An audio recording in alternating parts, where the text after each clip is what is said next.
a gear lever bolted between a child's legs. That choice nearly destroyed the best-selling children's bicycle in British history. And decades later, one of those bikes hit an asking price of $8,999. 55%. That was the sales boost Raleigh saw in a single year after launching one radical design. But to understand why that number mattered, the story has to start in the 1960s, when Raleigh was slowly dying. Founded in 1887 in Nottingham, England, Raleigh had once been the largest bicycle manufacturer in the world, a name that stood for reliable, workmanlike engineering rather than excitement. By the 60s, that reputation had become a liability. British adults were buying cars, motorbikes, and scooters instead of pedaling to work. And the traditional push bike carried a down-market image, something for people who could not yet afford an engine. Sales were sliding year after year, and the company that had once dominated the industry was losing relevance in its own home market. Across the Atlantic, a company called Schwinn was watching something unusual happen. Kids in California were taking bicycles built for younger children and chopping them up, bolting on high-rise handlebars, banana seats, and smaller front wheels, turning ordinary bikes into something closer to a custom motorcycle. Schwinn executive Al Fritz spotted the trend on the street before anyone in the industry took it seriously, and turned it into a production model called the Stingray. By the mid-60s, it was one of the hottest-selling bikes in America, and it proved that children wanted their bicycles to look dangerous, not sensible. Raleigh needed its own answer. The first attempts, the Rodeo and the Fireball, looked like crude copies of the Stingray and sold like them too, quietly and without excitement. Something genuinely different had to come next, something that could not be dismissed as an imitation. And that difference started on a transatlantic flight with the back of an envelope. One sketch on an airmail envelope. That is all it took to launch a design dispute that lasted decades. In 1967, Raleigh's chief designer, Alan Oakley, boarded a flight home from the United States. He had gone to study American youth culture and the bikes teenagers were customizing, and on the plane, with nothing else at hand, he grabbed an envelope and started drawing. What came out was unlike any children's bicycle on the market: a swept-back frame, high-rise ape-hanger handlebars, a long padded banana seat with a sissy bar at the back, and a car-style gear lever mounted right on the top tube, exactly where a driver's hand would find a stick shift. Oakley maintained that he came back inspired by Chopper motorcycles, the kind of custom machines made famous in the 1969 film Easy Rider. But that origin story has a challenger. Tom Caron, the managing director of the industrial design firm Ogle Design, insisted for years that Raleigh approached his firm in 1968 and that the original concept sketches were his, not Oakley's. Caron pointed to diaries going back to 1966, records of 20 meetings with Raleigh staff, and backing from the Design Council, which gave him a special commendation for the Chopper in 2002. Oakley maintained his version until his death in 2012 at the age of 85. Caron held his position until his own death at 96. Neither man backed down, and the dispute over who actually drew the first Chopper was never fully resolved. What is not in dispute is what the Chopper looked like when it hit production: a 16-inch front wheel paired with a larger 20-inch rear wheel, wide tires with a red line around the sidewall, bobbed mudguards, a spring-loaded seat, and a kickstand angled so the parked bike leaned like a motorcycle waiting for its rider rather than a bicycle propped against a wall. 2 years of development and a United States patent filed in 1967 brought the Chopper to American trade shows in January of 1969. Selling it to American kids turned out to be the easy part to imagine, and the hard part to actually do. Zero traction. That was the result when the Chopper launched in North America in 1969. The bike was built specifically to challenge the Schwinn Stingray on its home turf, and American buyers barely noticed it sitting on the showroom floor. 6 months later, Raleigh tried the United Kingdom instead. The response was the exact opposite of what had happened in America. The Chopper hit British streets in 1970, priced at £32, roughly equivalent to £800 in today's money. It sold so fast that retailers had to turn adults away from the counter. Grown-ups were trying to buy what was, on paper, a children's bike. By 1971, Raleigh reported that 55% increase in cycle sales, driven almost entirely by one model that nobody outside Britain had wanted a year earlier. Part of the appeal came from a deliberate borrowing of grown-up cool. The car-style gear lever made 10-year-olds feel like they were shifting a muscle car rather than pedaling to school. The padded seat and sissy bar echoed the Chopper motorcycles their older siblings had just watched on screen in Easy Rider. Even the chunky rear tire looked like something borrowed off a dragster. No conventional bicycle on the market could compete with that level of theater, and Raleigh's dealers knew it the moment stock started selling out. But all that theater was built around one detail that turned dangerous almost immediately, and it would nearly cost Raleigh everything it had just won back. 18.5 kilograms of steel, a high center of gravity, and a gear lever aimed directly at a child's groin. That was the engineering reality sitting underneath the Chopper's motorcycle cool. At moderate speeds, the bike suffered speed wobbles that could throw a rider off balance without warning. The weight distribution made involuntary wheelies a constant hazard, especially for lighter children who could not keep the front wheel down under hard pedaling. And the long banana seat practically invited a second passenger to climb on behind, doubling the load on a frame that had never been engineered to carry 2 riders. On top of all this, the straight rear stays on the Mark I frame were cracking under everyday stress, and Raleigh dealers found themselves kept busy replacing frames under warranty far more often than the company had planned for.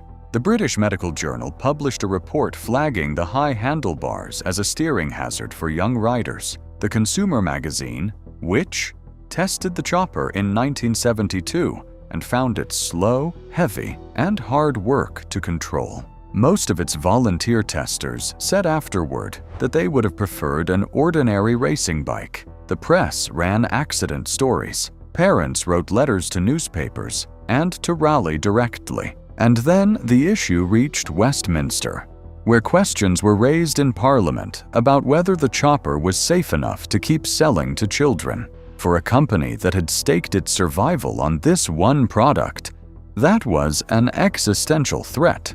A ban, or even a formal recall, could have ended Raleigh entirely, wiping out the recovery the Chopper had only just delivered.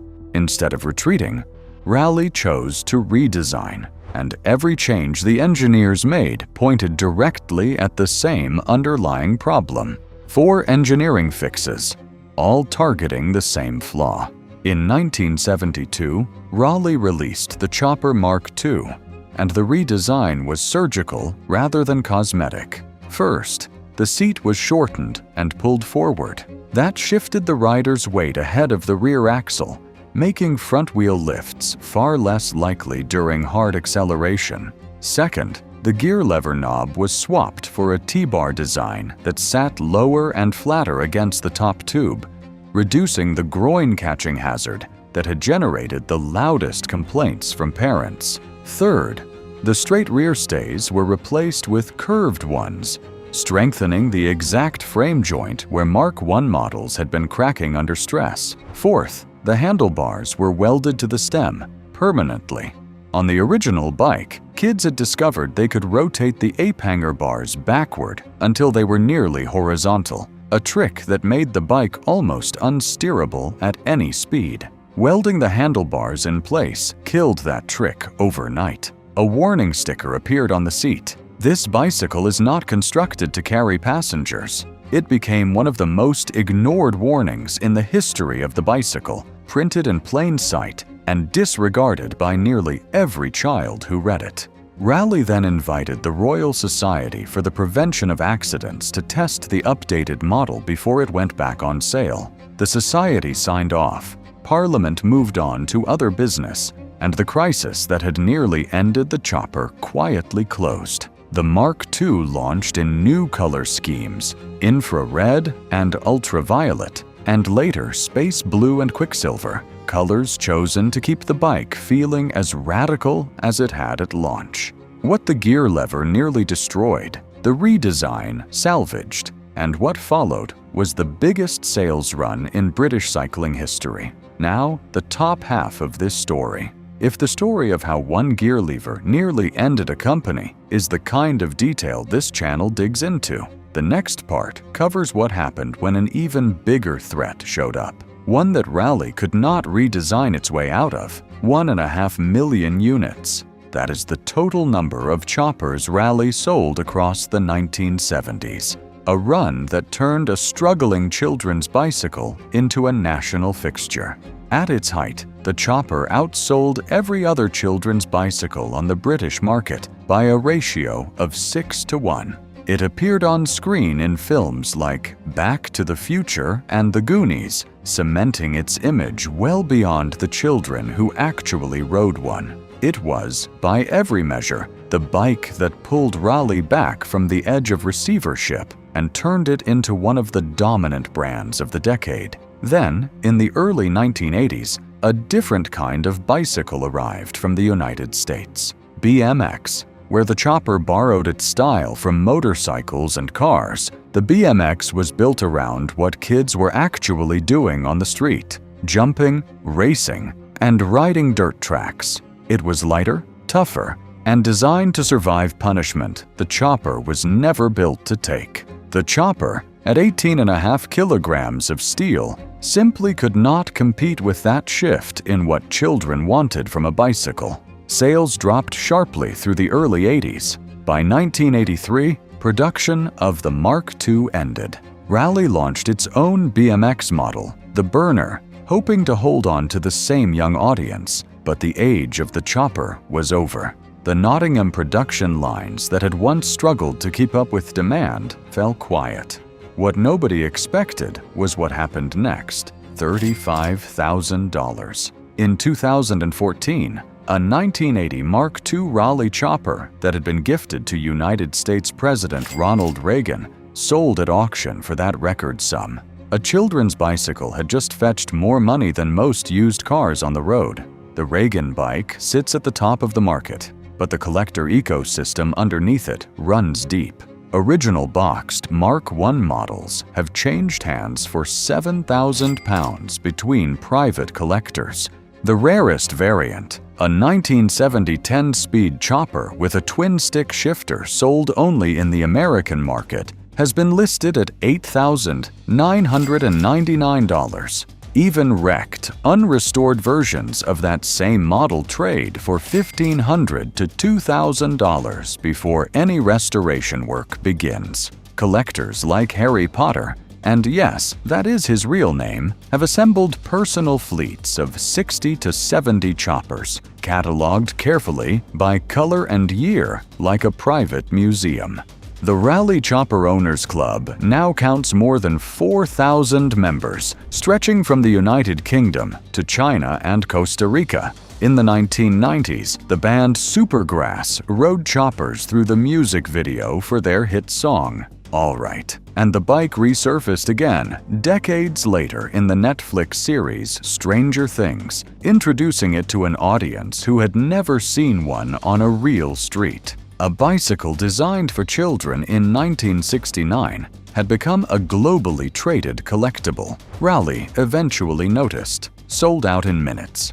In June of 2023, Raleigh released a near-exact reproduction of the 1972 Mark II, priced at £950. 5 years of development had gone into reverse engineering the original frame geometry, commissioning a new 3-speed hub from the original manufacturer, Sturmey Archer, and replicating the one-piece banana seat and the mid-frame gear lever down to its original proportions. The entire initial production run vanished almost immediately after release. Raleigh had to announce a second release within weeks just to meet the demand it had underestimated. A 2024 edition followed in fizzy lemon and space blue at £999, and once again, demand outstripped supply within days. The relaunch weight came in at 18.4 kilograms, nearly identical to the original 1970 machine. The gear lever? Back on the top tube, right between the rider's legs, exactly where it started in 1969, and exactly where it had once triggered questions in Parliament. Some design flaws, it turns out, become the reason people pay £950 for the privilege of owning one. The Raleigh Chopper launched in 1969, flopped in America, and became the defining children's bicycle of 1970s Britain. A dangerously placed gear lever triggered a safety crisis that reached Parliament and forced a complete redesign. The Mark II fixed the worst of those problems and went on to sell 1.5 million units before BMX ended the era in the early 80s.